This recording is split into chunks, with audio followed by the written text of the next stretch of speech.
Assalamualaikum warahmatullahi wabarakatuh. Waalaikumsalam warahmatullahi wabarakatuh. Shalom, Om Swastiastu, Namo Buddhaya, Salam Sejahtera. Berjumpa lagi dengan kami, teman-teman. Kali ini kita berada di ruang kuliah di Universitas Pertahanan. Dan pada siang hari ini, kita akan berbincang-bincang dengan Dekan Fakultas Kedokteran Militer Universitas Pertahanan. Selamat siang, Pak. Ya, selamat siang, ya, Dr. Andreas. Pak Dekan, Bapak Mayor Jenderal TNI, Dr. Prihati Pujowaskito, SPJP, Spesialis Jantung Paru, Sarjana Hukum, Magister Manajemen Rumah Sakit, FIHA. Sebelum kita berbincang-bincang dengan Bapak Dekan, saya akan bercerita sedikit mengenai riwayat hidup dari Bapak Dekan. Bapak Dekan lahir di Solo, ya, dan menempuh pendidikan Fakultas Kedokteran di Universitas Negeri 11 Maret. Kemudian melanjutkan pendidikan spesialis sebagai spesialis jantung paru di Universitas Airlangga. Selanjutnya mengambil subspesialis untuk intervensi kardiovaskuler, juga di Fakultas Kedokteran Universitas Airlangga. Sebagian karir beliau selama kurang lebih 10 tahun banyak di pasukan, yaitu Komando Pasukan Khusus Kopassus. Perjalanan karir beliau menempuh tugas di Komando Pasukan Khusus dari 1990 hingga tahun 2000. Dan sempat menjadi guru militer di bagian pendidikan pusat di Batu Jajar. Kemudian juga sempat menjadi kepala departemen, ya, jantung di Rumah Sakit Tingkat 2 Dustira, Kesdam 3 Siliwangi. Dan dilanjutkan juga kelanjutannya sebagai kepala departemen jantung di departemen di Rumah Sakit Gatot Subroto, Rumah Sakit RSPAD Gatot Subroto. Kemudian sempat juga menjadi Direktur Pelayanan Medis, ya, di sekitar tahun 2021. Selanjutnya tahun 2023 hingga kini ada menduduki jabatan sebagai Dekan Fakultas Kedokteran Militer di Universitas Pertahanan. Demikian riwayat singkat. Beliau sudah berkeluarga, punya 2 anak, ya.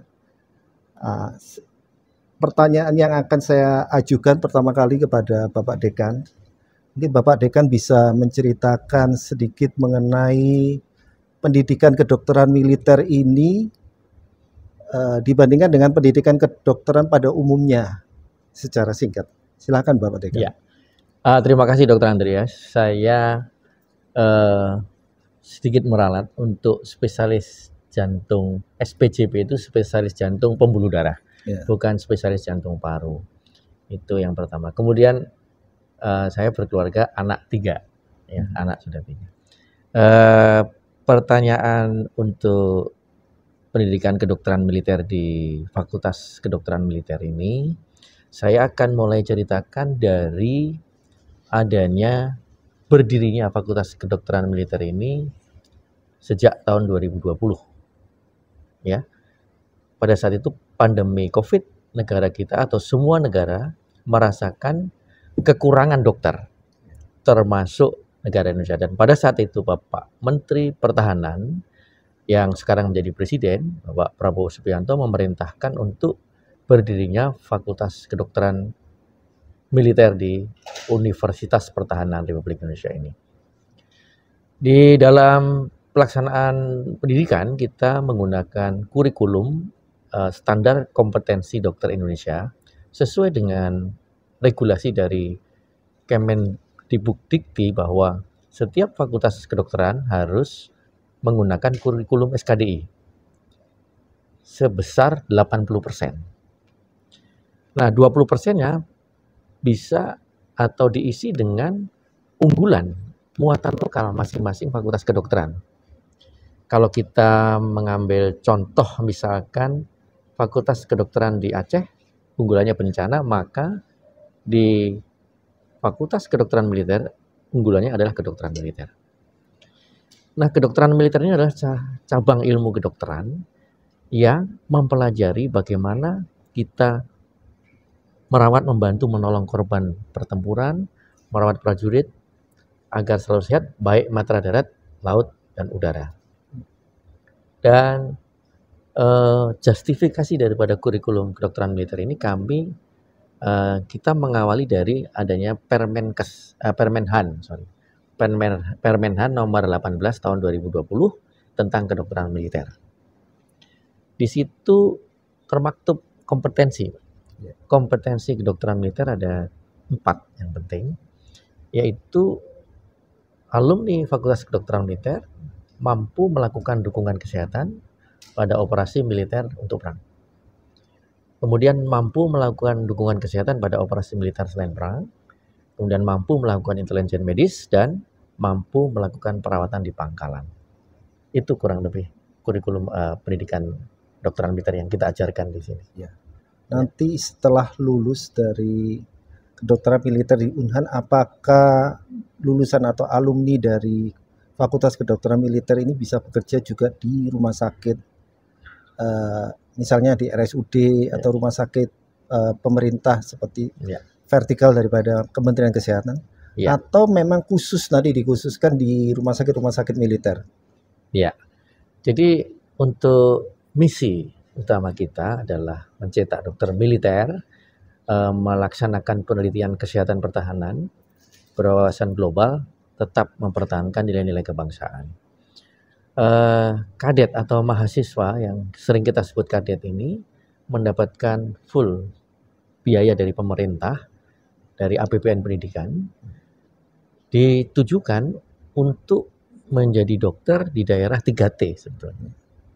Nah, pada saat masuk mereka sudah membuat semacam perjanjian akan melaksanakan ikatan dinas 15 tahun setelah lulus di instansi pemerintah, utamanya TNI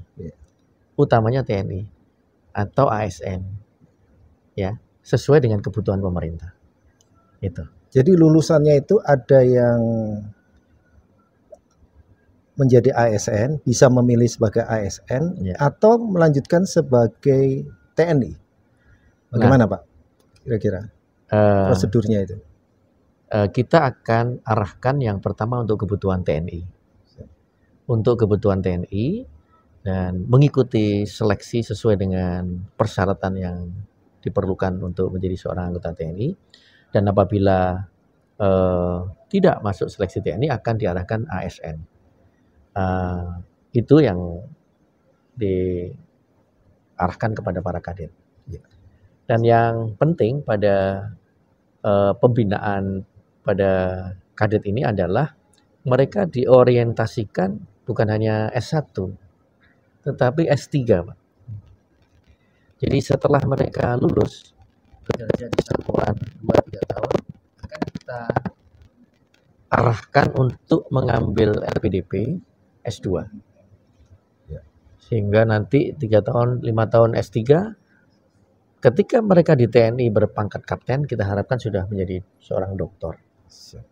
Di arahnya. Luar biasa ya programnya. Nah, kalau silakan, Pak. Kalau ini yang saya dengar, biar masyarakat pemirsa tahu nih, Pak.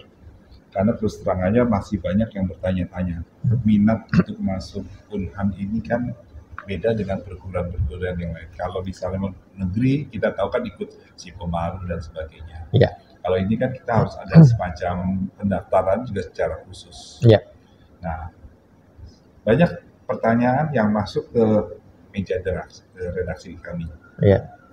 Pertama, kalau seandainya lulus tadi menyambung pertanyaan Pak Andreas, itu kan nanti dapat pangkat, benar nggak Pak? Dapat pangkat kemiliteran. Kayak lulusan dari Akabri gitu ya, kan dia masuk Letnan 2. Ya. Kalau ini gimana? Karena saya lihat di sini pendidikan dari dia diterima kan udah baris berbaris, alam militer masuk ke barat. Gitu ya. Nah ini gimana Pak? Biar masyarakat ini tahu gitu ya. Gitu. Silakan Pak. Jadi kita memilih kadet mahasiswa Fakultas Kedokteran Militer ini dengan tahapan seleksi online dan offline. Online ini menyertakan administrasi termasuk rapor rata-rata SMA-nya harus di atas 90. Nilai matematika dan biologi harus 95.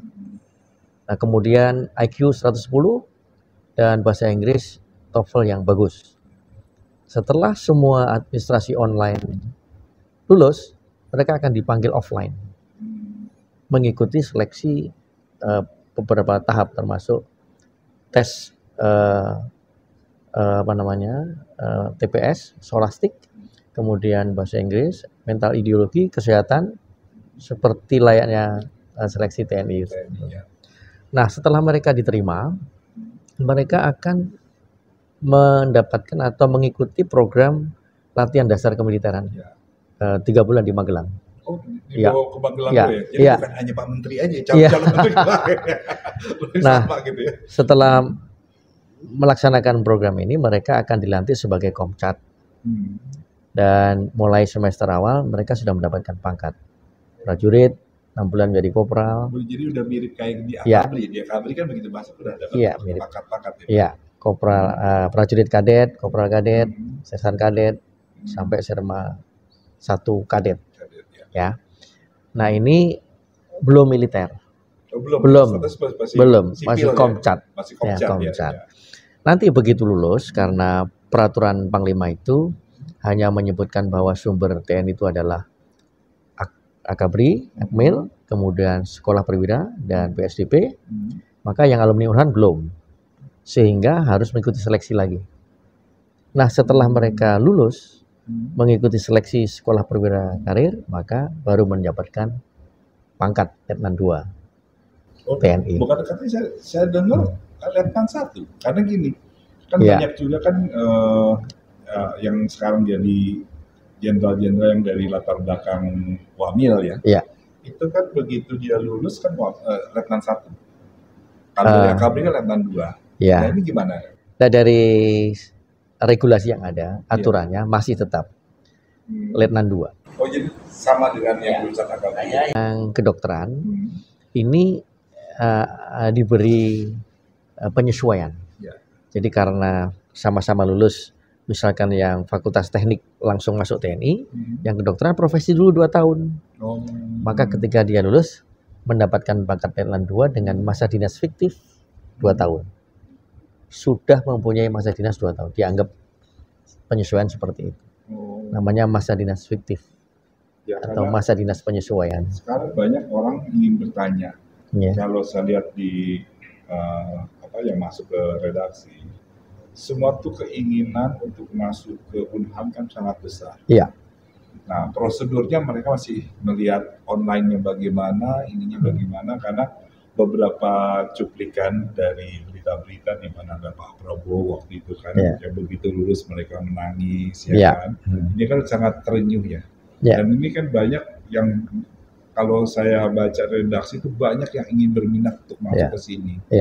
Nah, itu kira-kira kalau menurut Pak Dekan, tips ya untuk bisa masuk ke sini itu gimana, Pak?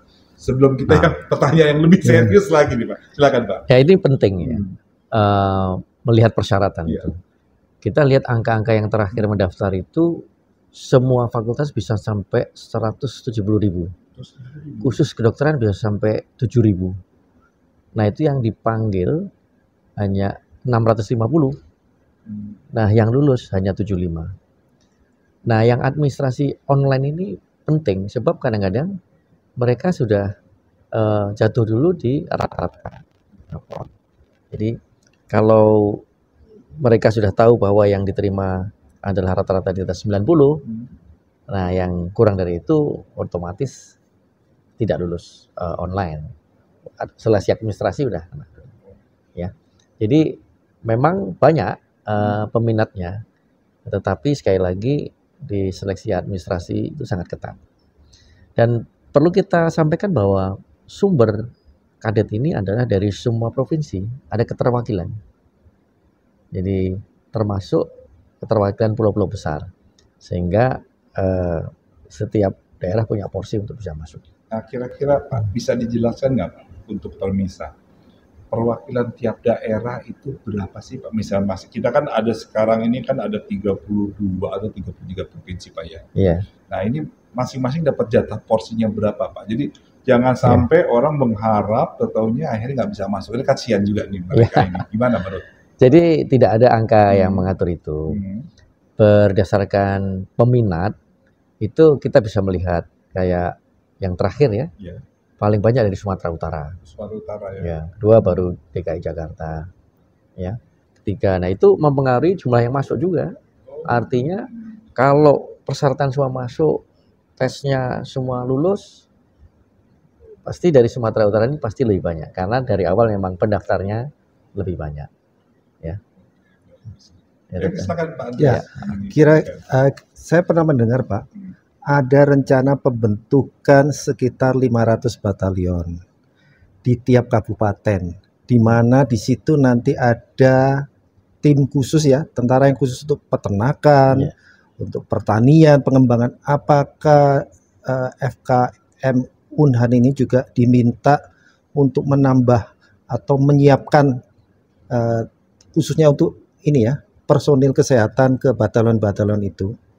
Memang ada nggak berita itu sampai di Fakultas Kedokteran Militer ini? Ya, jadi memang kita mendengar bersama memang ada rencana pemerintah menambah batalion, tapi 500 atau 100 saya tidak tahu, tetapi pertanian dan kedokteran belum untuk menambah. Untuk memperlengkapi batalionnya dengan personil kesehatan enggak? Tidak. Belum ada berita sampai sejauh itu. Tidak sampai ke sana. Nah, selanjutnya saya akan bertanya Pak, mengenai Perdokmil.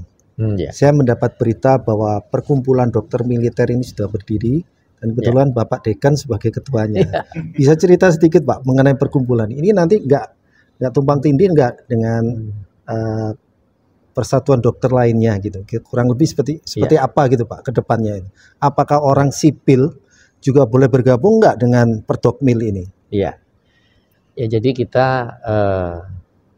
mendirikan sebuah perkumpulan kedokteran militer. Ini juga kita berangkat dari Permenhan tadi mengenai kedokteran militer. Kemudian sudah ada fakultas kedokterannya. Kemudian kita harus berpikir juga mempunyai suatu wadah yang menjadi jembatan antara dunia perguruan dengan dunia persilatan atau pelayanan kesehatan militer. Nah, ini yang paling pas kita mempunyai sebuah perkumpulan. Nah, perkumpulan ini juga harus mempunyai misi yang jelas, yang tidak ada unsur politik dan tidak ada unsur bisnis. Artinya kita mempunyai 3 misi utama.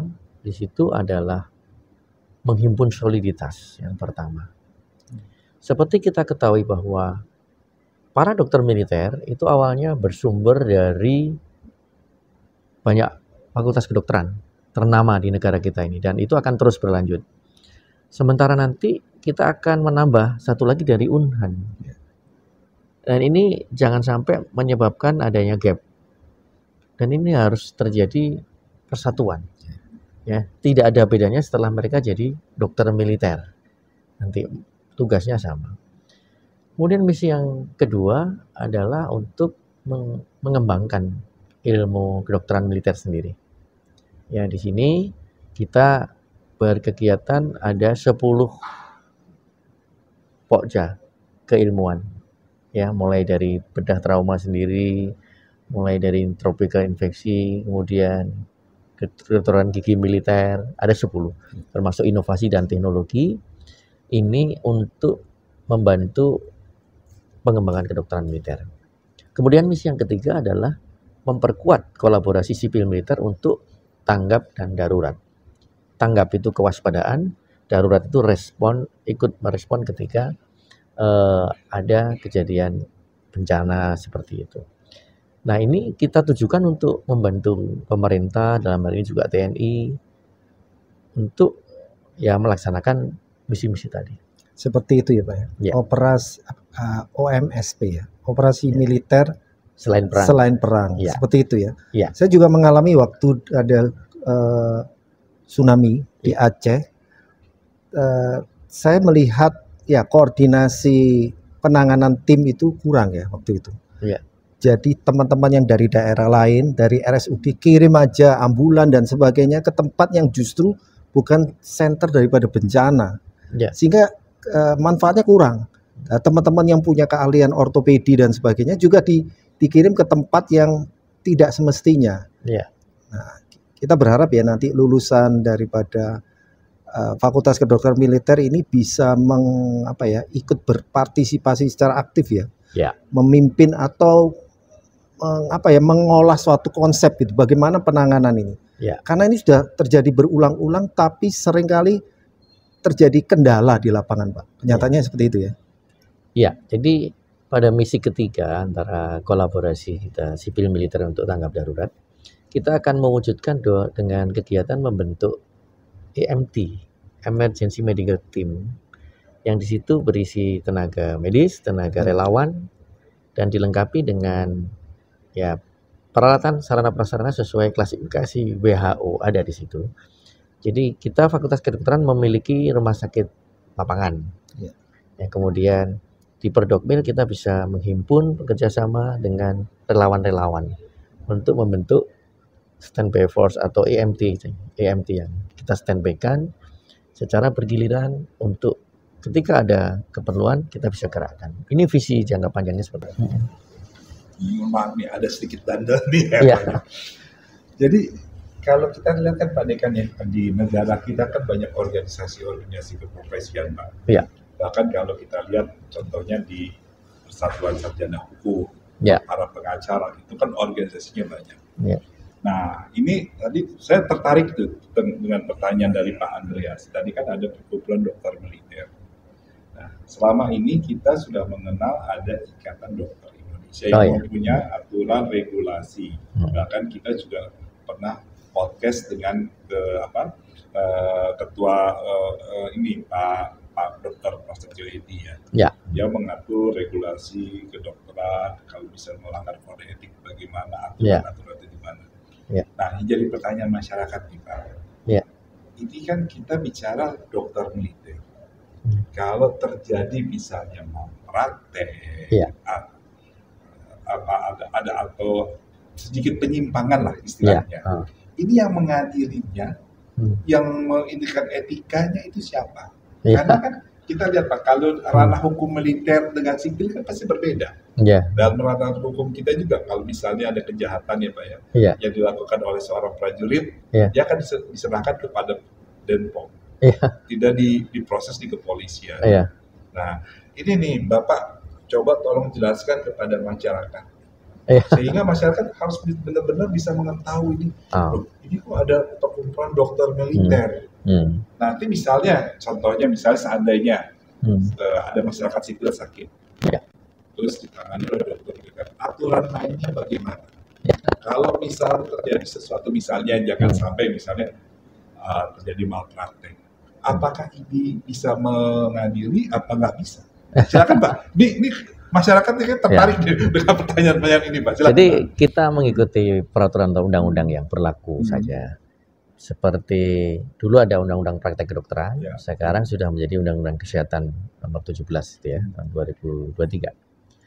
Nah, kita mengikuti seperti itu. Kalau dalam konteks pelayanan dokter, maka kita ikut regulasi itu. Tetapi dalam konteks kegiatan-kegiatan kedinasan, kita akan kena hukum disiplin militer, hukum pidana militer. Ada.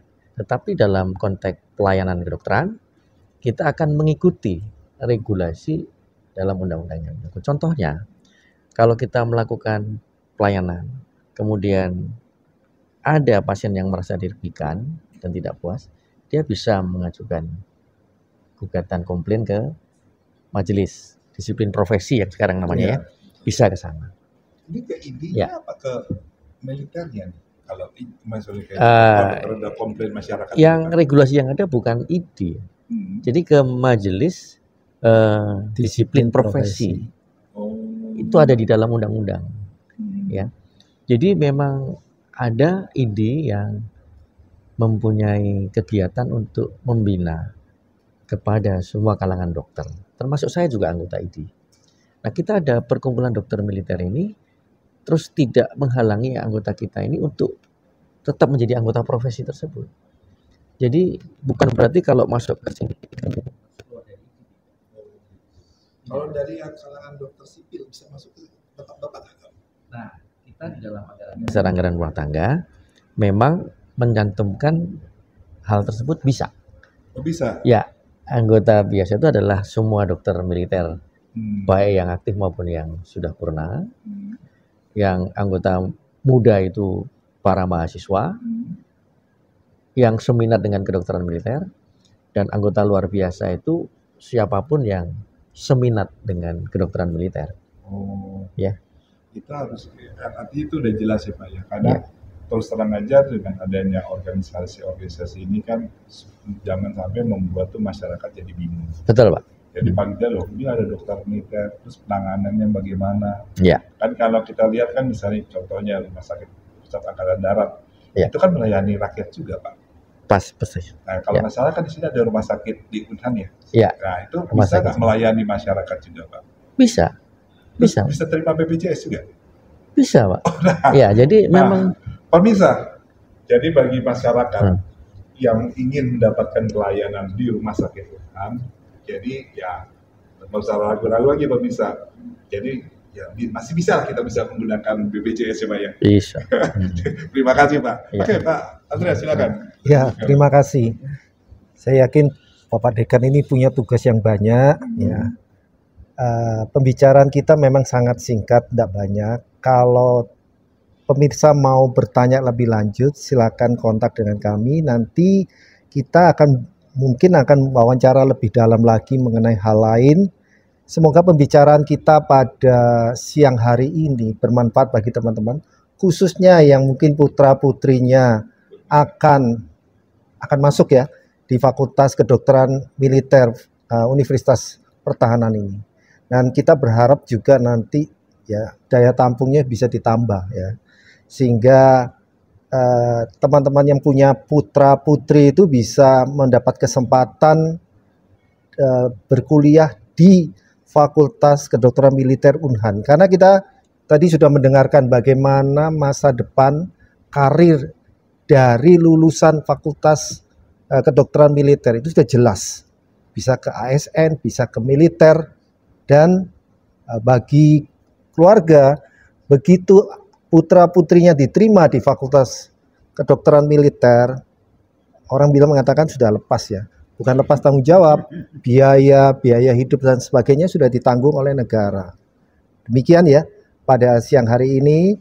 Terima kasih kepada Bapak Dekan yang menyempatkan waktu untuk berbincang-bincang dengan kami, juga Pak Boy. Semoga perbincangan kita pada siang hari ini bermanfaat bagi teman sekali. Akhir kata saya sampaikan wassalamualaikum warahmatullahi wabarakatuh. Waalaikumsalam warahmatullahi wabarakatuh.